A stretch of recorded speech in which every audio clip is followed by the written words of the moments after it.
Well, welcome everyone to our second day, and it's a bit of a shift of gears this morning. The current panel and the next one we'll be talking a little bit more about the policy process, and this morning's panel is called "All That Is Policy: What Does It Mean for Public Management?" And the way we've been talking about this panel is in terms of the process of policy reform, and how does that become implemented, and how does that become implemented by the public service, or in the US, how does the process of policy reform become invented and implemented, often by other actors outside of the public service. So that's our big theme. We spent a lot of time yesterday talking substance and talking about the possibility of and the reality of a whole variety of different social policy reforms. And today I think we're getting into the nuts and bolts of how these things are executed. We have a terrific panel, so I would like to introduce Professor Paul Atkins from the Crawford School of Public Policy, Ian Fitzgerald from the Australian Public Service Commission, and Kathy Edin from the Kennedy School at Harvard. And Ian's going to kick off. I'm then going to turn to my panellists and ask for reactions and then open the floor. Thank you for that, and can I also just acknowledge the traditional owners of the land upon which we're meeting today, this is the Ngunnawal people, and pay my respects to elders past and present. It's a privilege for me to be on a panel with two distinguished professors from the Harvard Kennedy School. Our work on leadership and leadership development in the public service is heavily influenced by the work of that institution. Also, Chris, who's here, we work with around some strategic foresight work, and Paul, who's on the panel, has contributed to our leadership executive program, so we're in good company today. There's 3 points that I'd like to make today. One is that the reform of the Australian public service to be able to meet some of these policy and delivery challenges, that reform's been ongoing since 1901. But there are some enduring elements. The second point I'd like to make is just around what are some of the unique challenges and opportunities in today's operating environment for the public service, but also some we can reasonably foresee, as well as the kind of shocks we need to anticipate and be prepared to respond to. So I've got about 15 or so minutes, so it's going to be a pretty tough challenge to cover. I'll also talk about how we're responding as a public service in terms of building capability to do that. So I'll need to cover a fair bit in a short period of time. But it is a story for the Australian public service about continuity and change. We, as a service, as I think most people here know, exist to administer regulations, to provide good quality evidence-based policy advice, and of course to deliver services in line with government decisions and the law. Individually and collectively, we must be impartial, and for us that also means apolitical. We must be committed to service and serving the government of the day, respectful in all our dealings, accountable for our actions, and above all, ethical at all times. And the reason I'm mentioning those points, as I'm sure you'll all recognise, is that there are new values. As a result of recent legislative amendments, those 5 values embedded in what I've just said are the values for the Australian public service. But at their core, they haven't really changed since the then Commonwealth Public Service was established on the 1st of January in 1901. They're enduring values at their heart. And just for our overseas guests, that we've moved from Commonwealth Public Service to Australian Public Service, and for the rest of my time, I'll talk about the APS to mean the Australian Public Service. So the values are enduring, and they're central to the way we think about and work on behalf of governments and Australians. But it's also worth noting that some of the reform themes for the Australian Public Service are enduring. And those for us are merit in appointments. And that means appointments without political or other patronage. Efficiency, effectiveness and economy in our thinking and in the way we use apply public resources. Responding to social and workforce diversity as an ongoing issue as our society changes, and embracing new technologies and managing the implications for work in the Australian public service. And finally, and I think others will be touching on this theme, the notion of stewardship, the stewardship of an institution called the Australian Public Service, which is above and beyond an individual agency. But the expression of these themes reflects broader social, technological and other trends at any time in history. Those who've been around longer than me in the public service talk about a public service of the 1970s, which is actually very different to the public service that we have today. Around that time, desktop computers, I think, were just starting to be introduced, and they'd yet to transform work as they've done so as of today. And of course, for us, in terms of responding to social change, it wasn't until 1973 that women in the public service were granted equal pay for equal work. That's not that long ago. And at that time, there weren't many women in the senior executive ranks of the Australian Public Service. We've got about 40% of the senior executive service now comprised of women. So not there yet, but a fair bit of progress since the 1970s. But if you do study that last 110 years of public service, a picture emerges of a service that is continually thinking about how it needs to be aligned and in line with citizen expectations as they're expressed through elected representatives. So it's reasonable to assume that that's an ongoing process and one that we need to continue. And for those of you who are across the most recent manifestation of that reform, it's the Blueprint for the Reform of Australian Government Administration, and was released in 2010. And that reform process was not undertaken because someone thought the Australian Public Service was broken. Indeed, the report itself and the Commission reports to support it found that we have a high-performing public service in Australia, and there's a recent OECD report on efficiency and effectiveness which comes to similar conclusions. That said, there was a recognition then, and it remains today, that the APS must continue its transformation, must be forward-looking, and must be able to anticipate and adapt to the challenges that we know of now and that we can reasonably anticipate. So I've talked about this need for change. What are some of the changes that we really need to think about? One of the most important of these trends, and others have touched on it, is the ageing of our population. We all know about it, but I'm not sure we're doing enough about it, basically. This issue is well explored through Treasury's intergenerational reports, and I think the issue itself is widely accepted. What we do about it may not be. But the report does say that in Australia today we have about 5 people working today for every person aged over 65, and all else being equal, that'll become about 2.7 people working for every person aged over 65 by 2050. That's no small undertaking. And others, including a presentation I saw yesterday, looked at the possible impacts in terms of GDP. The forecasts are that GDP growth over the next 20 years, all else being equal, will be lower per person, per capita, than the last 40 years. But clearly there's some complexities around mining and other areas. But with that kind of backdrop, we also do expect significant increases in health and other costs in Australia. So all of this will come together to mean that some choices need to be made. So it's in this context we need to understand what exactly citizens' expectations of government are, not just in terms of the prioritisation through elected representatives of where the money should be spent, but also in terms of how services should be delivered to people, how people want to interact with government services. In addition to that, of course, we have global issues that have domestic implications: food, water, energy, climate, those kinds of issues. And we need to find a way to play our part in assisting to help hundreds of millions of people move from poverty to a place of poverty to sort of a sustainable and healthy lifestyle, as we've seen in the transformation of Asia.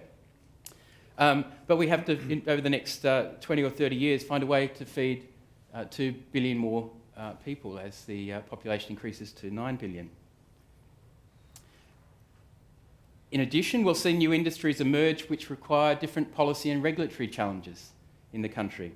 And this might be a little quirky, but I saw an ABC article a couple of weeks ago in which the Civil Aviation Safety Authority was grappling with the issue of the expected rapid rise in the number of civil and commercial drones, of all things.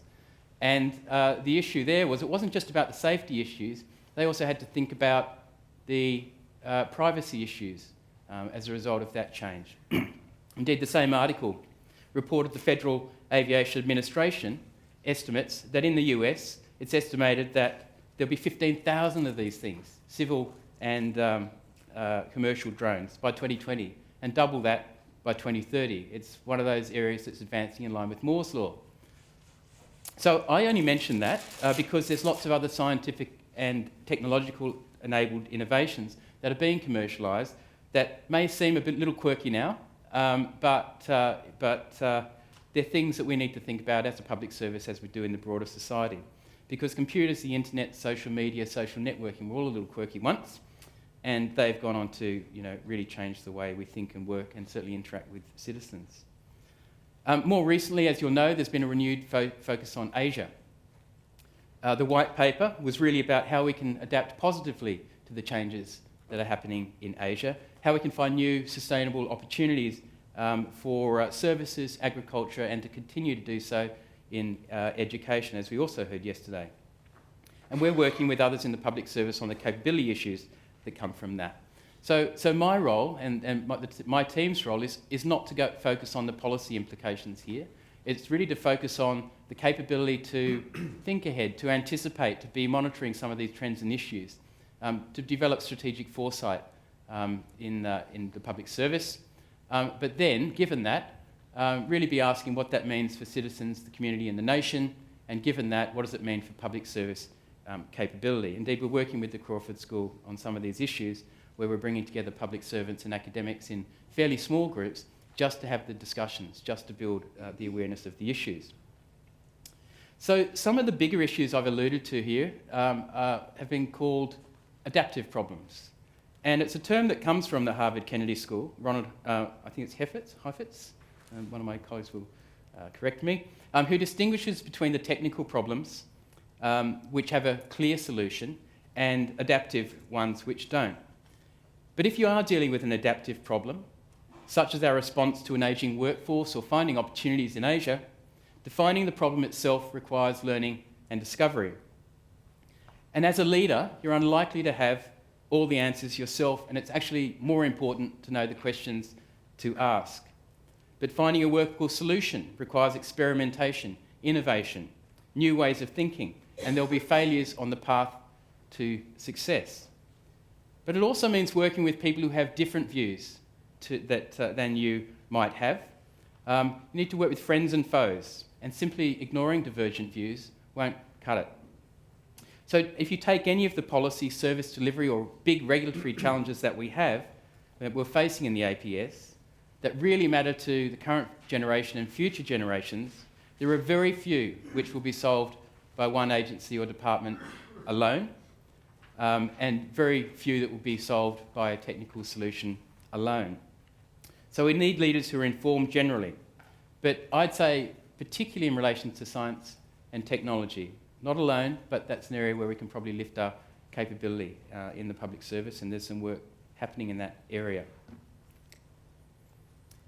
The kind of leaders I'm talking about are also those that have good situational awareness, self-awareness. They can have these kind of conversations across traditional boundaries, and they encourage that process of foresighting within their departments and agencies in order to be able to provide the best policy advice to governments. Just conscious of the time, I'm going to move on a little bit here. So just given that as the context in terms of the challenges and what we're thinking about in terms of leadership, workforce and agency capability, in a really practical sense, arising from the blueprint, 2 years ago we established the Strategic Centre for Leadership, Learning and Development. And that centre exists to build leadership and core skills in the APS, including leadership and talent development at the most senior levels. And importantly, that work is under the stewardship or the governance of the most senior board in the public service, the Secretary's Board. We're very clear that we work for the Secretary's Board. We use the model of adaptive leadership I've mentioned, and it picks up the kind of qualities of leaders I've also mentioned. None of that is to diminish the need for the sound knowledge and strong capabilities and strong general management capabilities, but some of the qualities of leadership are increasingly important, we'd be arguing. In addition, the Secretary's Board asked us to work with our colleagues across the public service to think about the future of work in the APS. In a practical sense, it might come through workforce planning efforts and processes, but really at the end of the day, it's how we can better anticipate the workforce requirements that we have and how we can meet those requirements in coming years in the most sensible ways and together. Finally, we've got a program of forward-looking agency capability reviews.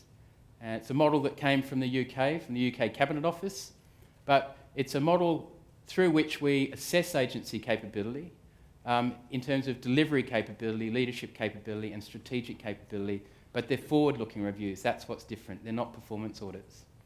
So we've got 23 of these reviews to do in total, all the departments and 3 major agencies, ABS, Customs and the Australian Tax Office, and we're just setting up our 17th review.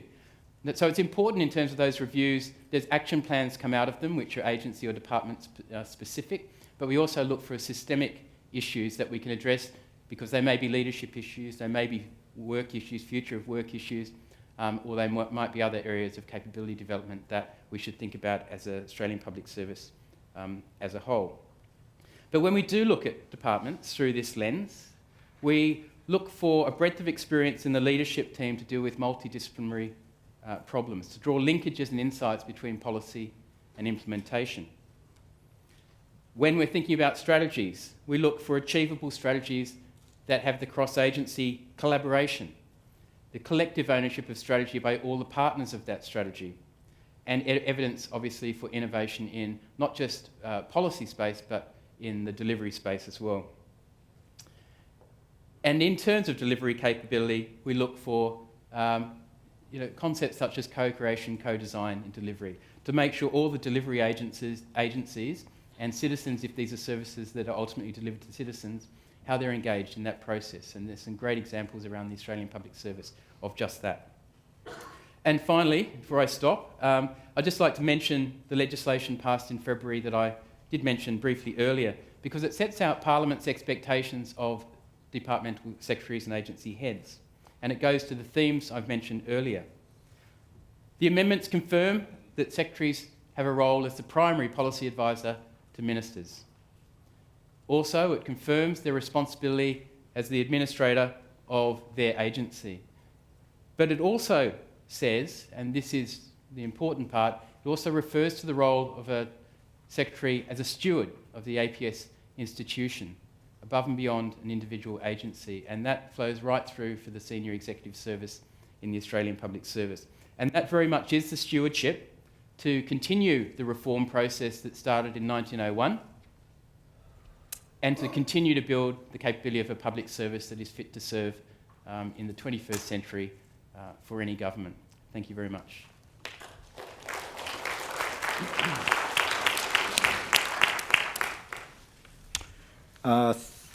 Thanks, Ian. Let me turn to Paul now. Great, thank you very much. So I've taken as our remit for the panel to discuss some of the implications of the complex policy challenges that Ian was referring to and that were discussed yesterday for public sector management. Lisa Paul opened this forum with some really interesting statistics around the effects of good leadership and good management on job satisfaction, turnover, productivity in the public service. Leadership and management clearly matter, and they're at the core of the implementation of policy. I'd like to organise my response to Ian around 3 main implications that I see for public sector management that arose for me yesterday and also listening to Ian just then, arising from the complex challenges that we face. And I wanted to mention that I speak from the perspective of a psychologist who's interested in leadership and management development. So I'm very much in this space of how do we actually develop these capabilities. The first point I want to make is about the narrative of public value. And with the shift to an increasing emphasis upon the creation of public value, which we saw yesterday from the Treasury presentation around the wellbeing framework, where it's not just so much about outputs but more societal outcomes. And also Ian's emphasis on organisational values of the APS. I think the implication of that for public sector management, or public sector managers, is a continual clarification and reflection upon personal values and purposes. Now, there's good evidence, well-controlled studies that show that when people write about their values and the things that are most important to them, it not only creates enhanced vitality in work, but it also helps people connect to others and be more open to others' points of view. So having a continual conversation around values, I think, and purpose in the public sector is a very important thing. It's also very important in terms of managing and being resilient in the face of the continual setbacks arising for public sector managers and opportunities from the political process itself. Many of the clients that I deal with speak of the difficulties of having to engage with this continually changing environment. So I think this conversation around values is absolutely critical. The second point arises from considering the complexity of some of the challenges we face, and clearly one of the things that's most important in terms of capability development is the need for people to develop the capacity to collaborate and to take the perspective of others in a deep way, not just this is what I would do if I was in your shoes, but more, what is it that really matters to you? What is it that motivates your action? And as Ian pointed out, this can be quite an uncomfortable process if there is divergent points of view. And it's something that oftentimes people, in my experience in leadership development, are unaware that they're struggling with this area. They're unaware that they're not that open in some ways to alternate perspectives. I wanted to illustrate that with a little story from an experience I had last year working with some senior leaders in the public service. And we were having a session around the question, are there times when you're more or less open to other people's perspectives? Now, most of the people in the room really engaged with that question, and we did start to get quite a exciting, interesting conversation going. But there was one lady who quite literally sort of thumped the table and said, I'm a very senior leader, and this is a question you should be asking of APS 6 level. I'm a very senior leader, and of course I'm always open to other people's perspectives. Literally, actually said that. Now, this, aside from the sort of slight irony that she wasn't particularly open to my perspective at that point in time, or the perspective of others in the room, it really got me thinking about the statement, I'm a very senior leader, and the way in which identity, and particularly an identity that's associated with expertise and having all the answers, can actually get in the way of learning and adaptation and openness and the possibility of collaboration. So I think that kind of work around identity is something that needs to be done at the individual level, but also at the sort of level that Ian's tackling it in terms of the culture of the organisation. What does it mean to lead? And that's where I really like the adaptive leadership framework, in the way that it emphasises mobilising, well, essentially the definition of leadership from that perspective is mobilising people to tackle tough challenges and thrive. There's this real building in, if you like, of tackling tough challenges together, collaboratively. Leadership is seen as not just a position, but something that can occur throughout an organisation. And it has this other piece about and thrive, which is very much about creating well-being and broader outcomes than just solving immediate issues. The final thing I wanted to mention, So values, collaboration and perspective taking. And the final thing is to pick up on this point of the importance of learning and adaptive management. When the APSC conducted focus groups last year around what capabilities do we need to see in our leaders, as Ian mentioned, I was involved in some leadership development work, and I got to see some of that market research. And one of the things that really stood out for me was courage, the need to have more courageous leaders. And I was thinking about, it didn't really specify courage in what sense, but presumably we're talking about perhaps the courage to take risks, to be innovative in the face of considerable disincentives to be risk takers and innovators in the public service. You know, parliamentary processes, legal frameworks, media scrutiny that punish any mistake. So there's a real challenge there. Courage also perhaps to trust others further down in the organisation, to empower people, or the courage to question bad political decisions. One thing that we know about courage is that it isn't about not feeling fear. It's about feeling fear and being willing to act in the direction of what really matters. And this is where this self-awareness work that Ian was talking about and that I've talked about in terms of getting really clear on what matters to me and what's my identity as a leader becomes really important. If we are to act courageously, even in the face of fear, we need to have a strong sense of a personal compass. So, all of these things, awareness of others, identity and courage, are why the APSC has become interested in another Harvard framework, the distinction between knowing, doing and being. And in a sense, what I've emphasised in this piece, clearly what leaders know is very important. Their skills in terms of execution, absolutely crucial. But who they are as leaders, how they see themselves, their identity, what they're aware of, and the emotional capabilities that they bring to their role are becoming equally important in the face of increasing complexity. I guess I wanted to finish my little piece just very briefly with a question that I thought might be of value or of interest to the panel and also to the audience, which is around how can we foster innovation and risk-taking in the environment of a organisation, an institutional structure that is inherently conservative and rightly so.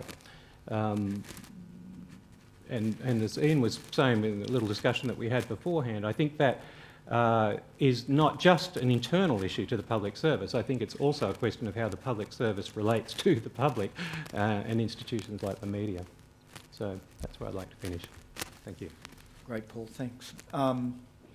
So now we're going to shift to the American perspective, and before handing off to Kathy, just by way of context, it's striking to me the distance between the Australian Public Service on the one hand and US government and its many agencies on the other. You know, that's of course an institutional setting in the US in which political appointments extend very deep down in the management of government agencies, whereas Ian's describing a highly professionalised, an independent public service that extends all the way up to the very senior management of the Australian agencies. Also in the US, of course, we're in a political context now where we have one political party that has an enormous suspicion of the role of government in public life. We've just gone through sequester, which implemented across-the-board budget cuts. We'll see staff furloughs in the American civil service over the coming months. We're going to face another crisis with the debt ceiling vote. The one department I know reasonably well is the Justice Department, which was tremendously politicised under the Bush administration, which was very demoralising for the line officers. in that agency. And so we're dealing with an utterly different setting, which strikes me as deeply politicized. But it also means, I think, that the sources of reform are also greatly multiplied, and they can be found in many different places, both inside of agencies and outside as well. So that's sort of a long-winded introduction before turning things over to Kathy, who will talk to us about processes of reform and leadership in processes of reform in the United States. So one thing that's interesting about being at the Kennedy School is that when Obama got elected, many of my colleagues disappeared. And that's kind of a portrait of how the American system works. Because they went to work right, in Washington. Right. They weren't disappeared. They disappeared to go to Washington. And of course, after 2 years, they came back, right? After 2 or 3 years. And that's another sort of side of the story, that when political appointees go to Washington, they typically stay for 2 or fewer years, which is a really short period of time. And they're fulfilling many of the functions that folks that a more professionalized group of managers are fulfilling here. So yesterday I told you one story of innovation that was really, the source of the innovation really came from an academic, David Elwood. But I'm going to tell you 2 other stories quickly this morning that came of innovation, really probably the 2 most profound changes in the lives of the poor beyond the EITC that I can think of, which I think give 2 different kinds of illustrations of how innovation and leadership work. You may know or have seen pictures of the city of Chicago and its infamous Black Belt. As you know, Chicago continues to be the most racially segregated city in America. It's got a lot of competition in that regard from other cities. But beginning in the 50s, 60s, and 70s, it built high-rise towers in the Black Belt, stretching from the Loop all the way down to Hyde Park, that really warehoused large numbers of very, very poor folks. Those are all gone now. And in fact, those kinds of housing projects have largely disappeared from the American landscape. The policies that the Department of Housing and Urban Development in the United States now support are antithetical to that way of housing the poor, which was seen as sort of slum clearance and a humane way to give poor people a decent place to live in the 50s, 60s, and 70s. So if you try to trace back what is responsible for this sea change in housing policy, we used to fund a place-based, project-based housing that we could control, and now we mostly give people vouchers to rent in the private market. Who could you sort of lay this change at the feet of?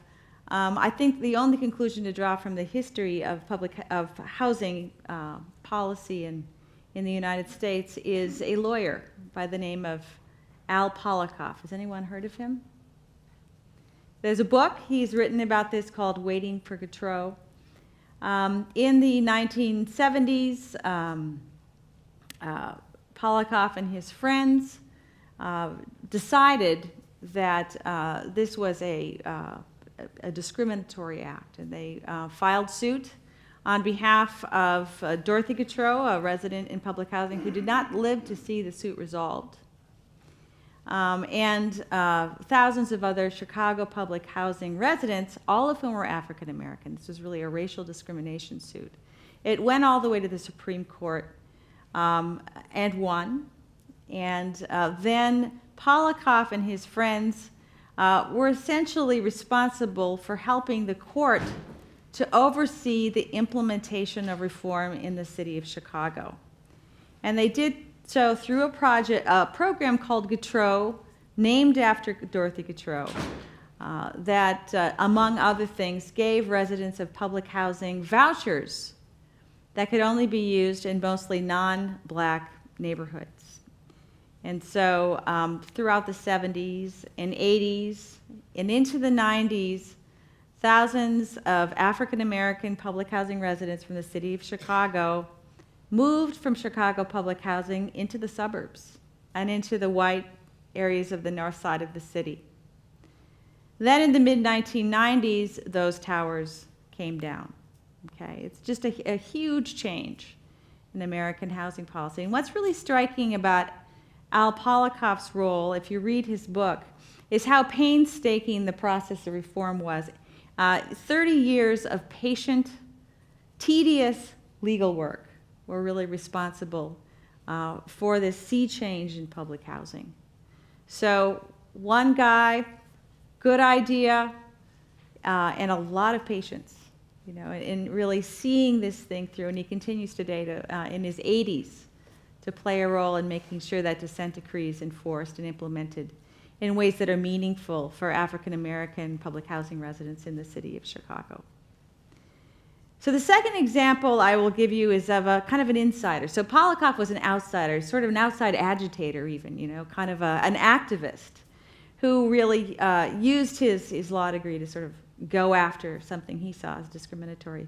The second example is a real inside story, and this is a longtime civil servant. He's now at the Brookings Institution. He's also written his story. The book is called Welfare Over Work. It's a Brookings Institution publication. Ron worked for the Ways and Means Committee, the Republican side, for many, many years.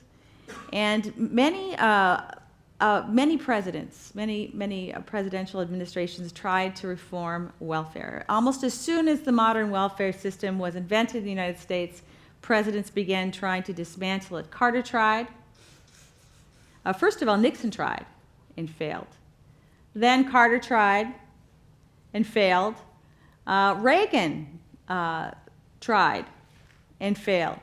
There was a somewhat meaningful reform in 1998, the Family Support Act, but it was never fully implemented. And all of those attempts at reform left about 5% of the American population on welfare. Until 1993, until 1996, when the Personal Responsibility Act and Work Opportunity Act was passed and the entitlement ended. So if you look over the history of all of those years, there's Ron Haskins. And Ron's role, as he tells it in his book, was to teach the appointees the politics. So, you know, his story is really one of working behind the scenes and figuring out what numbers to generate, what charts you know, to bring before various subcommittees, how to bring the right witnesses in congressional hearings, and kind of helping politicians and political appointees with some vision with regard to welfare reform play the political game in the correct way. So those are two examples of how innovation and change occurred, both very, very long stories, very, very patient stories. I think the reason we needed a Ron Haskins to reform the welfare system in the United States, and no one else was sort of able to do what Ron did, is you know, we kind of have a series of short political cycles. Appointees and politicians are in power for a short period of time, and then the patient work of Ron Haskins is what was really needed to succeed in 1996. Terrific. It's interesting too. It strikes me that the courts in the US play a role in the implementation of social policy in the way that they don't in Australia, and the courts are able to take a very long view and implement consent decrees over decades, right, in a way that we can't always find sustained policy effort within the institutions of the executive, and so maybe that's making up for, it's compensating for some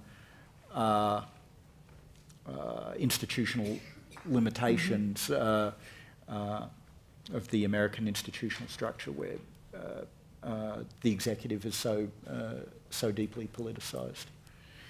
Why don't we open the floor to people's questions. There's a lot to chew on there.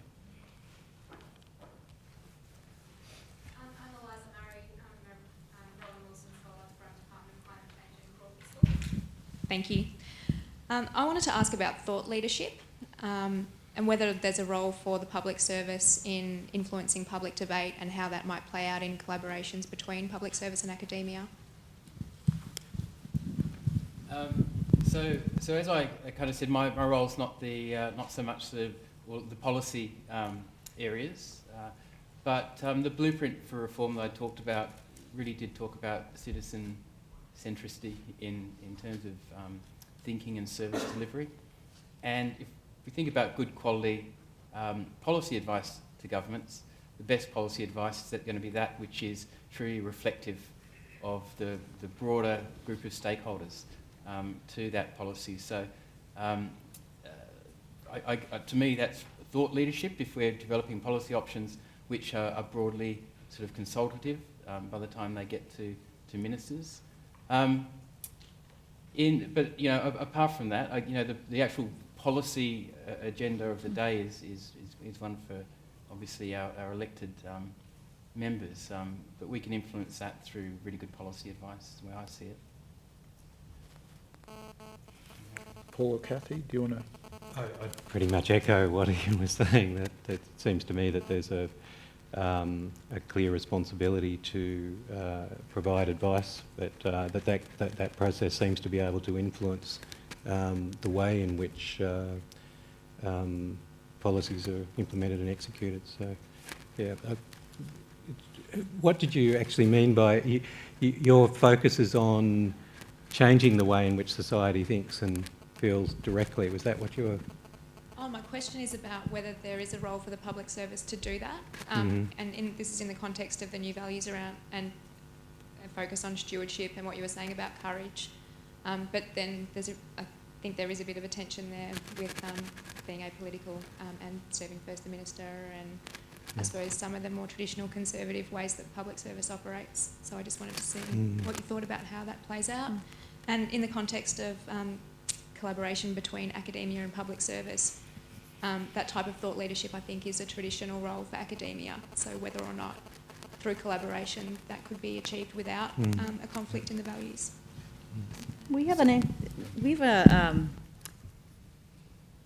I think that we'll talk about this in the next panel, but there is a really interesting interplay between academia and the public service, our version of the public service with regard to policy research. The Administration for Children and Families is the part of HHS that administers social welfare programs. And they not only have an advisory board of academics that advises them about what kind of research that they ought to be doing. So this advisory group, and it's really interesting, it's made up of not only sort of quantitative folks who really know the numbers, but there are a lot of field researchers who, like Matt and myself, who are out in communities and very close to local situations that are in this group as well. And so that group convenes and meets several times a year. The ACF, or ASPE, which is the research arm of ACF, also funds 3 national poverty centers, which are supposed to be sort of incubators of thought leadership, if you will. And if you go back to the history of these poverty research institutes, it's really quite extraordinary. For a long time, the main one was housed at the University of Wisconsin. And you can go back and look at the history of every major social policy I can think of and find papers and forums. And so there's a very sort of rich articulation of ideas that occurs in the poverty centers. So those are some nice institutional pieces, that, particularly in HHS, that bring together academics and civil servants in ways that really guide civil servants in what it is that they're going to advise politicians to do. Just one further comment. In terms of a professional public service, obviously we need to be open to ideas from anywhere, but we also have a role as a professional public service in working with the government of the day in terms of setting that agenda to the extent that we're providing and evaluating advice. So I think that's certainly a place that we can provide some of that thought leadership that you're talking about. But you also mentioned the stewardship part of the values. The stewardship agenda for us is really about the capability of the Australian public service to deliver for a current or a future government. I think you're seeing stewardship perhaps a bit more broadly than that. Is that fair to say? Perhaps a little more broadly, I was thinking of the kind of treasury model where the treasury has an excellent reputation for managing that particular portfolio. The intergenerational report is a really great example of evidence-based forecasting that informs public debate. Yeah. Really specific facts here, I have to say that we actually do, in many of the policy departments, have a policy analysis and modelling and research capacity. And I think people mentioned yesterday the Hilda studies, which are ones that we use as well and mine for policy advice, for policy thinking over the horizon thinking. So I think within the APS there is an enormous amount of data available and mining of those resource sources. How strong is the research capacity, would you say, of the APS? Is it happening within the public service, or is it happening elsewhere? Within our department, we certainly have an emphasis seen as one of our core capabilities and work very strongly to build the policy development capacity and research and analysis, and have a strong longitudinal studies that we use for and where some things are happening. So I think there is a repository of work going on all the time to inform current policy as well as looking to future policy. Hi, my name is Ishita from the Department of Finance and Deregulation. I'd say that actually, while that might be the case with some agencies, broadly my experience of the public service has been that it's quite stagnant when it comes to accepting new ideas and especially engaging with the public, with the academic area. Professor, I wanted to turn your question to yourself. How do you think that the APS could become more accepting of, prudent risk, and not prudential risk, but prudent risk? And what would you advise based on your experience with the APS? And maybe, if you could comment on experiences from the US and what you've observed of Australia, I'd be really grateful for that as well. I put it out there because it's genuinely a question. I think it's a long, slow process. It's a conversation. It's a question of introducing innovations where possible. There are government initiatives, of course, around innovation, and they are highlighting the fact that risk taking is something that's potentially problematic in the public service. And they're developing tools around collaboration and discussion. Well, I think there's intrinsic reward in actually addressing issues and being effective as a leader and a manager, but it's a subtle reward, and there's a much larger disincentive, which is the potential for failure and the potential for public exposure. I think that an emphasis upon values and an emphasis upon the meaning and the quality of the work is something that can motivate and sustain willingness to take risks and to innovate and be creative.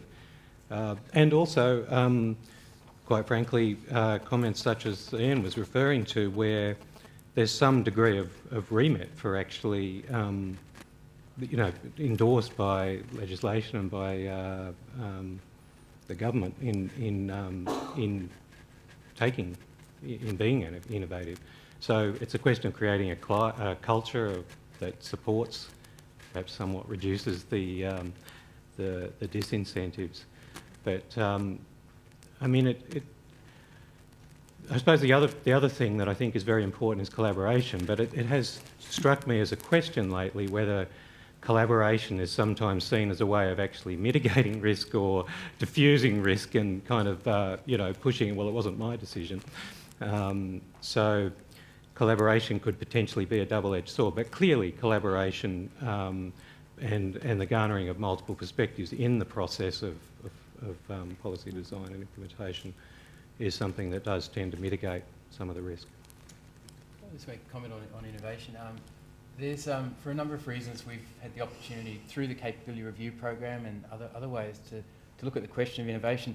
There's an enormous amount of innovation happening in the Australian public service today, and one example, just one of many, is the work that the Department of Human Services is doing, and that service delivery innovation right at the front line, where it's that co-creation. It's looking at a long-term issue, say a person who's been out of the workforce for 10 years, and not just continuing to apply the bureaucratic kind of solution which deals with the symptoms, but really rethinking what is that person's situation in that community, how do I engage with the person, how do they get them involved in addressing the issues. And there's some fantastic case studies about where frontline people have been empowered and supported to think differently about solving some of those problems within that community, engaging that community. There's stories of people who've gone from being long-term unemployed with some innovative, sensible changes to becoming not only in the workforce but a supervisor of people in the workforce. So I just, one thing for me is I think there's a lot of innovation. There's also a lot of innovation in the social media, social networking space in terms of the way that we're picking up those technologies. But I described that, some of those more of, I don't know, 1,000. There's so many different examples of that happening. It's just not that one big idea that impacts the whole system necessarily right now. But there's many things happening. And one thing we have learned as a systemic sort of finding, I think, from the capability reviews is a lot of innovation happens and people don't think it's innovation. Can I just add something, sorry? But I wanted to just comment on the research capacity of government. So I sit in a research bureau that's actually part of a government department but also sits alongside it and has a statement of professional independence and does research, and is commissioned by our government department and other departments to do research for it. And the whole idea is that we do independent research.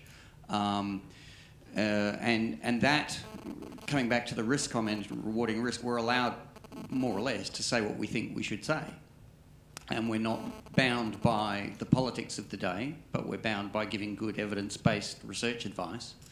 And it's having that slight firewall is really useful, but there's only a handful of these kind of agencies in government. It's not the only model, it's not the only way that government can do independent research. Treasury doesn't have that kind of thing, but for line department it's quite useful. And we've had a new secretary come in from immigration where they used to have a bureau like this, and he really values having it at his fingertips. And I've told some of the other staff in the department who've occasionally wondered why we exist in the way we do and why we have this firewall.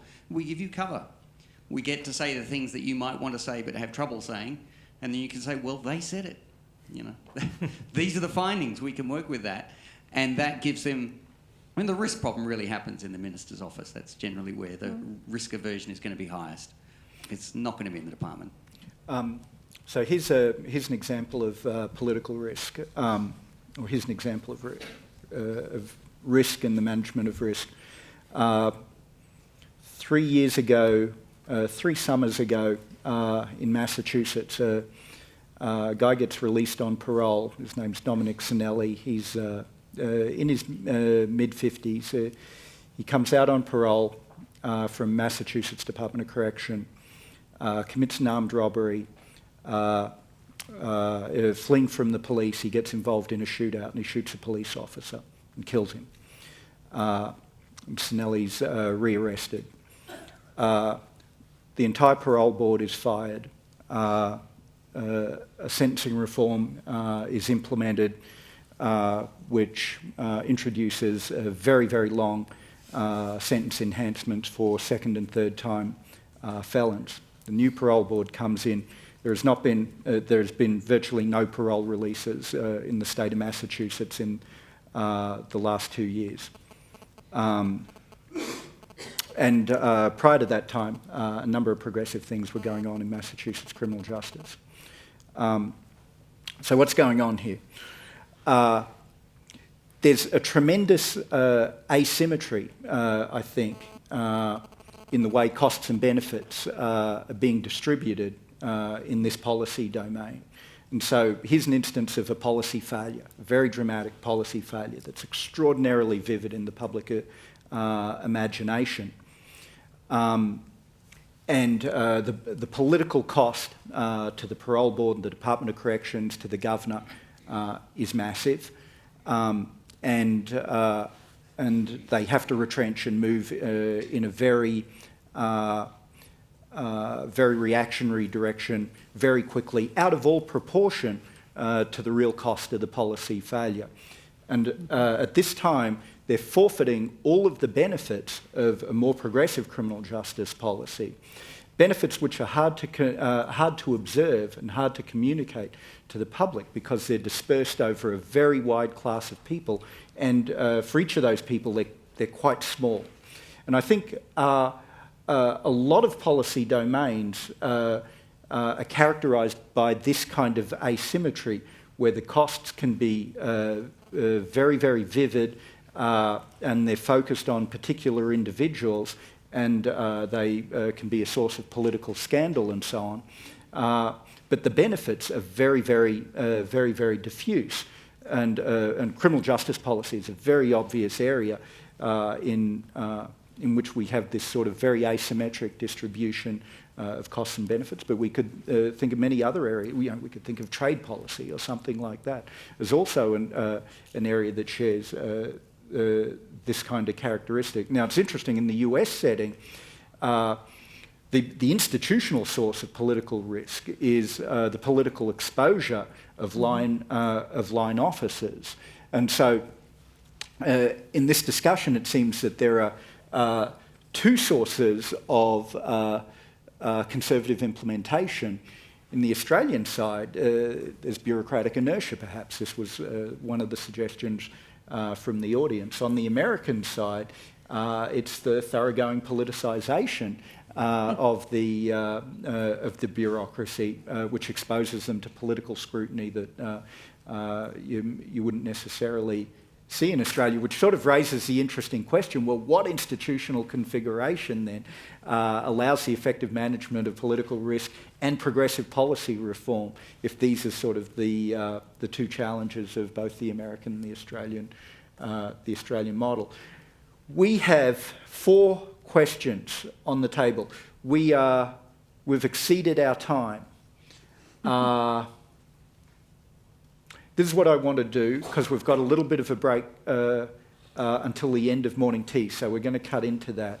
Why don't we take each of these questions, if people could be really as quick as they could, so we can get you all in, and then we'll return quickly to the panel.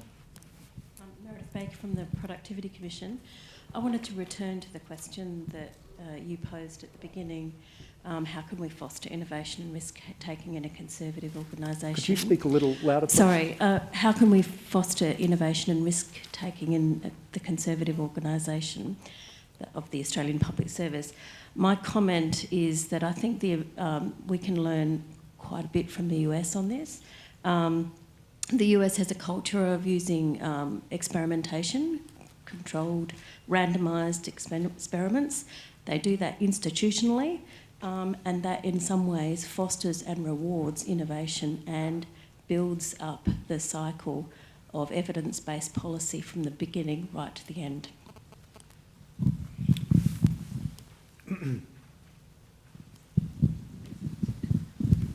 Okay, Jane Mayer-Tucker from Good Beginnings Australia, a national charity. My suggestion is a very quick one, and it's to balance the tension that Bruce was just talking about.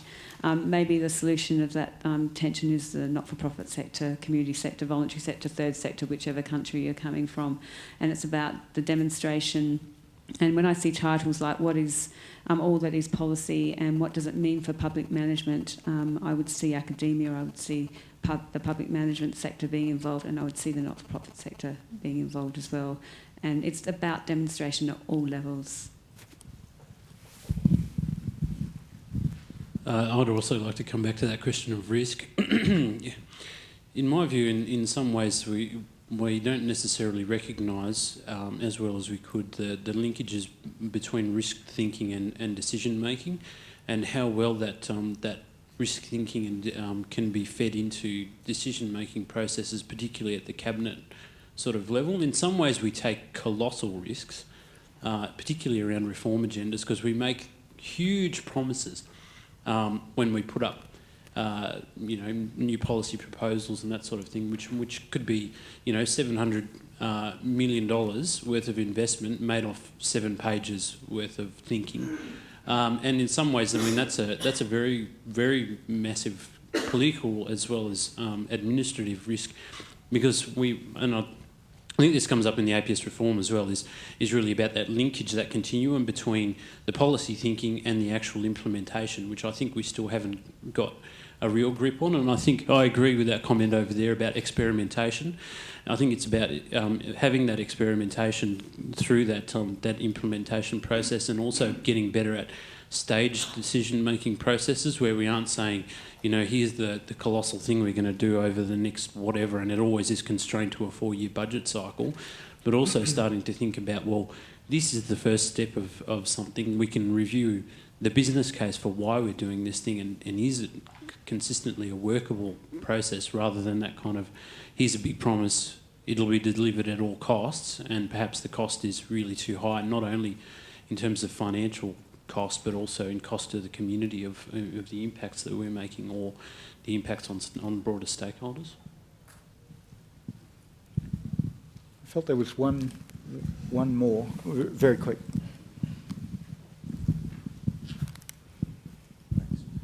I just wonder if the bureaucratic inertia, as you called it, is possibly, and general hierarchical structure through the APS, is possibly related to the higher rate of unionisation in the public sector as opposed to the private sector, that just doesn't reward individual innovation as much as what you would see in the private sector.